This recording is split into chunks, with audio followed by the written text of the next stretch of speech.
Jamaica history you would have never learned in a school. Marcus Garvey was arrested, tried, and imprisoned in Jamaica for speaking against the British monarch. He is the only Jamaican politician till this day to have ever won a seat in Parliament while in prison. Norman Manley, half Caucasian, big-time lawyer and politician at the time, who was also a family ram who got married to his British Caucasian cousin, tried to stop Marcus Garvey from sitting in Parliament after he was released from prison. Brothers and sisters, welcome to today's episode. Today we are diving into a powerful and fascinating story, and that is the history of Jamaica. When many people think about Jamaica, they often think about reggae music, beautiful beaches, Usain Bolt, or the influence of Bob Marley, but Jamaica's history runs much deeper than that. It's a story of resistance, survival, culture, and the strength of African people in the diaspora. Understanding Jamaica's past helps us understand not only the Caribbean, but also the wider story of Black people around the world. Before we get deeper into this topic and today's videos, let's first watch these clips and I'll be back with my commentary. Jamaica is a small country, but its people come from many different places. About 2,500 years ago, the Arawak people came from South America to Jamaica. They make up about 5% of Jamaican roots. In 1494, Christopher Columbus arrived and the Spanish took over the island. The Spanish didn't stay long, but they contributed about 10% to Jamaica's heritage. In 1655, the British took control and had a big influence, making up about 25% of Jamaican identity. The British turned Jamaica into a major sugar-growing island. To work on the sugar farms, they brought enslaved people from Africa. Between the 1600s and 1800s, over 600,000 Africans were brought to Jamaica. This is why about 55% of Jamaicans have African roots. The last 5% comes from Chinese and Indian people. After slavery ended, the British brought over 36,000 people from India to work on the farms. Chinese people started coming to Jamaica in the 1850s, first as workers, and later as business owners. Today, Jamaica is famous for its reggae music and beautiful scenery. Jamaica is home to the fastest runners on Earth and produces more music per capita than any other country. Most historians generally agree that the Caribbean island of Jamaica was initially inhabited around 600 AD by the Red Ware people, followed by a second wave of Arawak people such as the Taínos. Christopher Columbus arrived in 1494, called the place Jamaica, meaning land of wood and water, enslaved the native people who were ravaged by disease. Then in 1655, the English arrived and brought many African slaves alongside with them. And thus, it is generally agreed that the modern people of Jamaica are the descendants of these events. We are looking at Jamaica in the 1940s to the 1960s, the early 1960s. We were a British colony at the time, and so our society was shaped by race, class, and British colonial culture. Now, at the time, the society, we had the whites at the top of the society, the mixed races in the middle, and at the bottom of the society, we had the black masses. All right. So, also, in terms of class, we had the wealthy, the middle classes, and the working poor at the bottom of the society. So, one would say that in terms of opportunities in the society, race, class, and wealth played a major role. The lighter someone was, is the more access they would have to education. They would have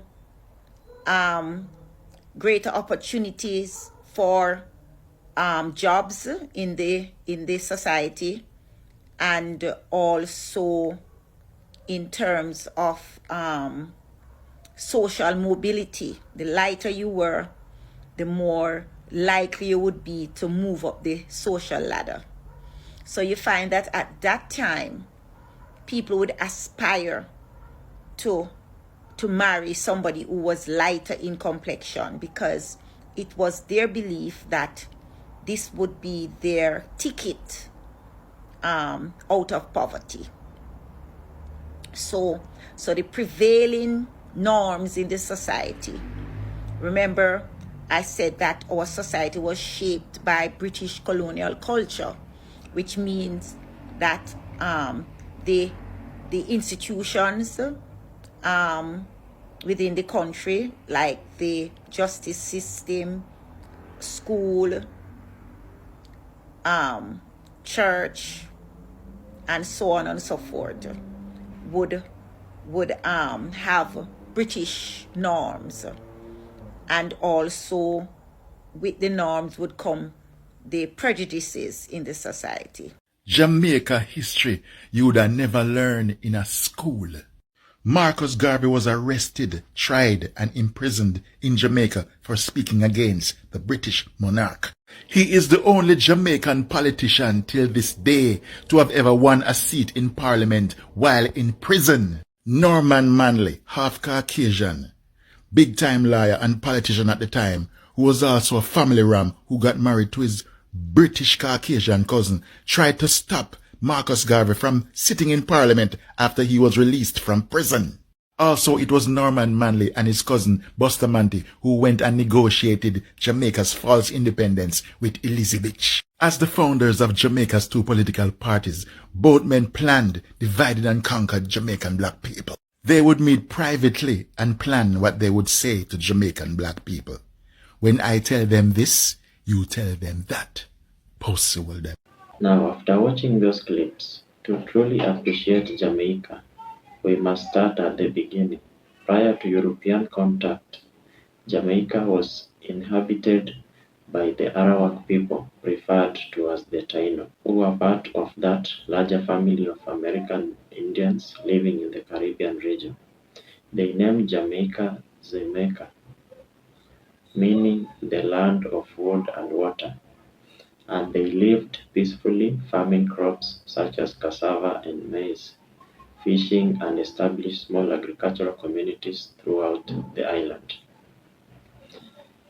Now, this changed dramatically with the arrival of Christopher Columbus in 1494 on his second trip to the Americas after discovering America in 1492 in what would eventually become the United States of America.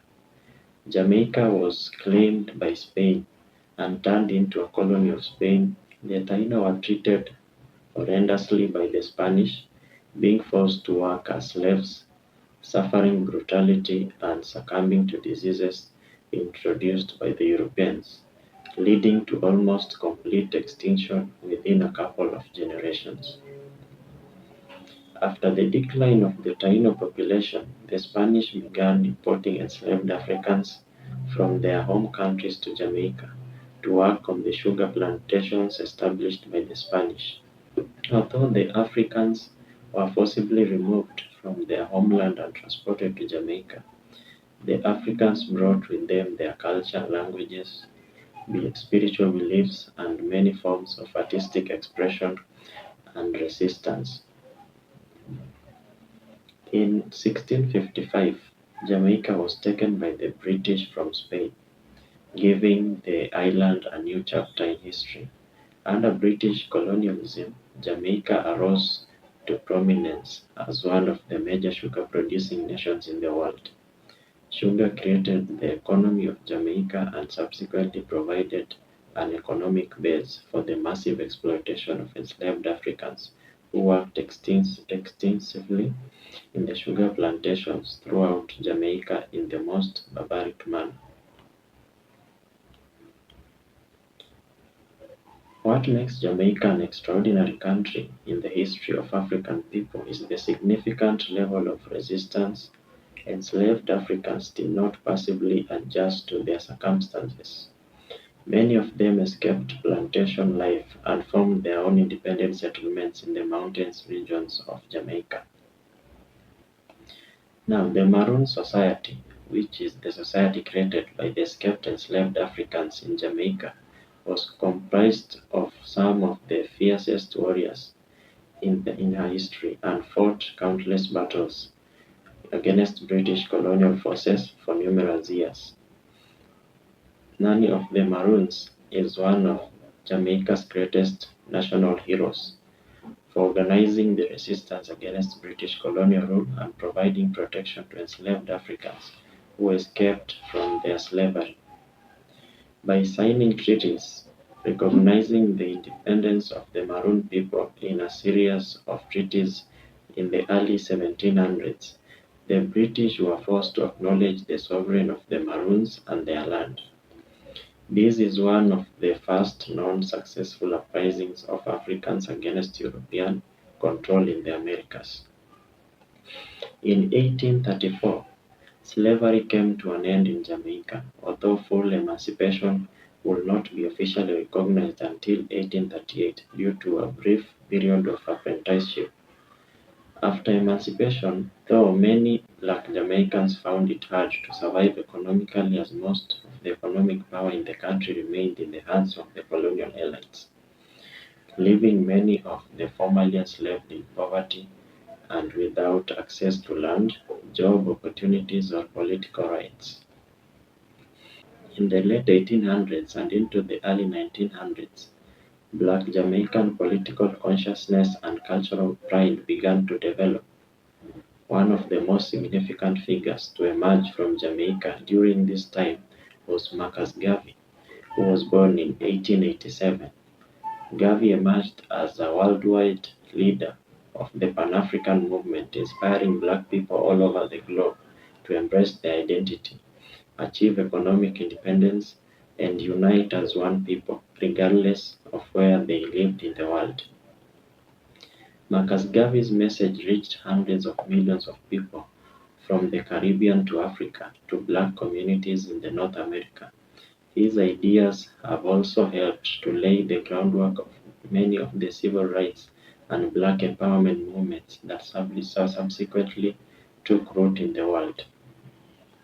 Finally, Jamaica's achieved independence from British colonial rule in 1962, marking a new beginning for the country and the beginning of its self-governance. Since that time, Jamaica has developed a broad and deep influence on global culture well beyond its physical size. Jamaican reggae music and Rastafarian culture, in addition to athletic achievement, have shaped and defined global culture. The messages of oneness, resistance, and liberation communicated through music by people such as Bob Marley and the world stage exploits of Jamaican athletes like Usain Bolt are two examples of how Jamaica is represented as more than a simple island country. It represents the importance of power in the African history, cultural resistance, and the influence. The impact that Jamaica has had on the cultural development of black people around the world since its founding as a free nation by runaway slaves, the Maroons, the leadership of Marcus Garvey, and the current impact of the island on the world through its music. Many Jamaican-born celebrities, athletes, and artists demonstrate that Jamaica has been and will continue to be integral to black people everywhere. The Jamaican history also demonstrates how the Caribbean is not simply a tourist area filled with beaches. It consists of a long and rich history of black people fighting for their rights, overcoming extreme challenges, and developing revolutionary ideas that have affected the rest of the planet. If you like this content, kindly like the video and subscribe to the channel so that when I upload new videos, you will receive a notification. Also give this video a thumbs up and please leave a comment to tell me what you think about Jamaican history and what topic from the Caribbean would you like to see explored in a future video. Thanks for watching and I'll see you in the next video.